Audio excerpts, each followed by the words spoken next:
Bago ako matulog kagabi, mga kababayan, ang ating Vice Presidente may sinasabi, no? Humihingi ng patawad. Oh, doon sa miyembro daw po ng mga COJIC. VP Duterte condemned latest KJC o COJIC raid, ask for forgiveness for Marcos vote plea. No, ayan ha. Bumanat na po ng husto ng tuluyan ng ating Vice Presidente. Alam niyo po mga kababayan, no? Nakakalungkot isipin na po pati ang ating Vice Presidente hindi ko alam kung malabnaw na din ho talaga ang utak o dati pang malabnaw na ang utak. Ano ho mga kababayan? Biruin niyo naman. Yang mga nandyan sa COJIC. COJIC soap, pampaputi, kaya pala ang puti-puti ni Kibuloy. Yung mga nandyan sa COJIC, mga kababayan, gusto lang niyang palabasin, no, na ang ating mga kapulisan ay salbahe. Na ang ating mga kapulisan ay walang ginagawang tama. Grabe nga baliktad. Sila yung nangahara sa ating mga kapulisan. Pero ang ating mga kapulisan po, maximum tolerance po talaga ang ginagawa. So ngayon, mga bossing, gusto din ng ating Vice Presidente na pagmukain na pinupolitika si Kibuloy ng ating presidente. Biruin niyo ho yan, mga kababayan. Bakit hihingi ka ng patawad? No? Bakit hihingi ka ng patawad? Kasi inendorso mo sa COJIC si Pangulong Bongbong Marcos. Wala namang kinalaman ng ating Pangulo dito. Di ba? Desisyon niya ng PNP. From korte, gustong ipadakip si Kibuloy, syempre, aaksyon ang ating mga kapulisan. Di ho ba? Bakit pinagmumukha yata ng ating Vice Presidente, mga kababayan, no? Na ito ay utos lahat ng ating Pangulong Marcos? Wala ho, mga bossing. Alam naman po natin, lalong-lalo na po, nung mga matatalino na sumusuporta sa gobyerno. Alam nating lahat, mga kababayan. May kaso, yung mamang nagngangalang Kibuloy. Ano po? May kaso. Yung, Diyos ko po, pastor daw Sabi, okay, pastor, sabi nila.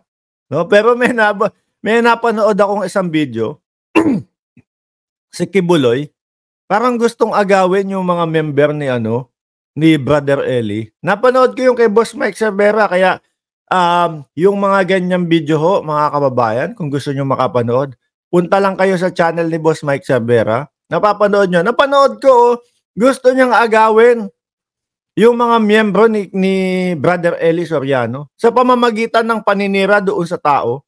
Samantalang ito, siya ngayon ang umaharap sa patong-patong na kaso. Di ho ba? Yun ang pinagtatanggol ata ng ating Vice Presidente, no? Si Kibuloy.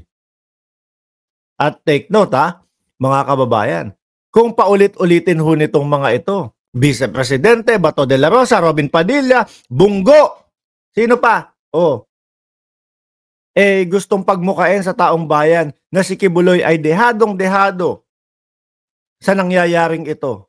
Pero tingnan nyo naman po mga nakaback up, dating presidente, ngayon tapos Vice Presidente, ilang mga senador. Sa Congress, wala masyado So, sorry, wala masyado na supporter sa Congress. Di ho ba, mga kababayan? Ano ang kinalaman ng Pangulong Bongbong Marcos dyan? Ang Pangulo nga, ano lang ang sinabi? Lumabas ka. Ipagtanggol mo ang iyong sarili. Di ho ba? Meron pang nalalaman ang ating Vice Presidente.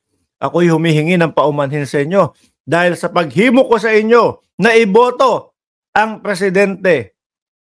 No? Biruin mo yun? Walang kinalaman ang presidente dyan. Napakadali. Inday Sara Duterte, isigaw mo. No? Kibuloy, lumabas ka dyan para matapos na ito. Kibuloy, lumabas ka dyan kung ayaw mo talagang masaktan yung iyong mga alipores diyan. Kasi ho, mga kababayan, umaabot na po sila sa binabanatan nila yung mga kapulisan. Eh, siyempre nandiyan yung iiwas ng ating mga kapulisan yung kanilang sarili. Mano bang, maitulak sila ng konti upang sa gano'n, eh, hindi lang po umabot sa alam niyo 'yun, yung sakitan na gano'n. Mga bossing,